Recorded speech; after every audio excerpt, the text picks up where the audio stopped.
কোরআন এবং সুন্নাহ আমাদেরকে যে টয়লেট ব্যবস্থাপনার নির্দেশ করে সেটা হলো কি, যে আমার যে কমোড থাকবে মলত্যাগ করার জন্য, পেশাব করার জন্য, তার সঙ্গে যে টেপটা থাকবে অজু করার জন্য, গোসল করার জন্য যে শাওয়ার থাকবে, এই দুইটার মাঝখানে কি থাকবে? পার্টিশন থাকবে। পার্টিশন দেওয়ার ক্ষমতা নাই তো একটা প্লাস্টিকের কাপড়, প্লাস্টিকের পর্দা লাগায় নেন, যেটা টান দিয়ে আপনি পার্টিশন করে নিতে পারেন। খুব অল্প পয়সা খরচ হয়, প্লাস্টিকের, যেটা নষ্ট হবে না, কাপড়ের মতো দেখতে দেখা যায় কিন্তু প্লাস্টিকের। তো এগুলো করে নিতে পারেন। তাহলে কি হলো? দুইটা কি হয়ে গেল? পার্টিশন হয়ে গেল। টয়লেটে আল্লাহর নাম নেওয়া নিষেধ, এটা সারা দুনিয়ার সমস্ত উলামা একরামের ব্যাপারে একমত। এ নিয়ে কারোর কোনো দ্বিমত নাই যে টয়লেটে আল্লাহর নাম নেওয়া উচিত না, এটা আল্লাহর নামের প্রতি অসম্মান।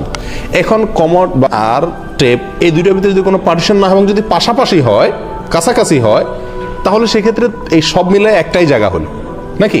যে টয়লেট হলো সেই অজুখানা হলো, যে অজুখানা হলো সেই টয়লেট হলো। তাহলে আপনি এখানে আল্লাহর নাম নেওয়া মানেই টয়লেটে আল্লাহর নাম নেওয়া। টয়লেটের ভেতরে যদি একসঙ্গে এটা সবকিছু থাকে তো পুরোটা মিলে একটা, ওখানে যে কোনো জায়গায় আল্লাহর নাম নিলেন সেটা টয়লেটে আল্লাহর নাম নেওয়া হলো, একই কথা। অতএব এই ব্যবস্থাপনাটা চেঞ্জ করলে আমাদের সব কিছু কি হয়ে যাবে? ঠিক হয়ে যাবে এবং সুন্দর হয়ে যাবে। যদি এটা চেঞ্জ করা কোনোভাবে সম্ভব না হয়, তো আপনি বাথরুমের বাইরে যে বেসিন আছে সে বেসিনে বিসমিল্লাহ ভরে অজুটা শুরু করেন, হাত মুখ ধোন, পাওটা ভিতরে যায় ধোন। এমন কয়টা টয়লেট আছে যে টয়লেটের বাইরে কোনো কি নাই, বেসিন নাই বা টেপ নাই? এরকম কয় জায়গা আছে? সব জায়গায় বাইরে কি আছে? টেপের ব্যবস্থা আছে। যদি আপনার বাইরে কোনো টেপের ব্যবস্থা না থাকে, তাহলে আপনার জন্য টয়লেটে অজু করা জায়েজ আছে।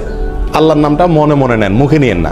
যদি কোনো ওলামাকে বলছেন না আপনি যেহেতু বাধ্য সেহেতু আপনি নিতে পারেন, কিন্তু আল্লাহর নাম নেওয়া যেহেতু বিশুদ্ধ মত অনুযায়ী ফরজ বা ওয়াজিব নয়, সুন্নাহ, তো সুন্নাহ অনুযায়ী আমল করার চাইতে মন্দ কাজ থেকে বাঁচার গুরুত্ব বেশি।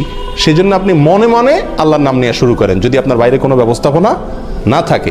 আর যদি বাইরে ব্যবস্থাপনা থাকে তো বাইরে বিসমিল্লাহ বলে অন্তত হাত মুখটা ধোন আর বাকি কাজ ভেতরে সারেন। গোসলের ক্ষেত্রে একই কথা, গোসলের আগে অজু করতে হয় সুন্নাহ, তো আপনি বাইরের বেসিনে বিসমিল্লাহ পড়ে হাত ধুইয়া মুখ খুলে এরপরে চায় বাকি অজু এবং গোসল সব বাইরে ভিতরে কমপ্লিট করেন।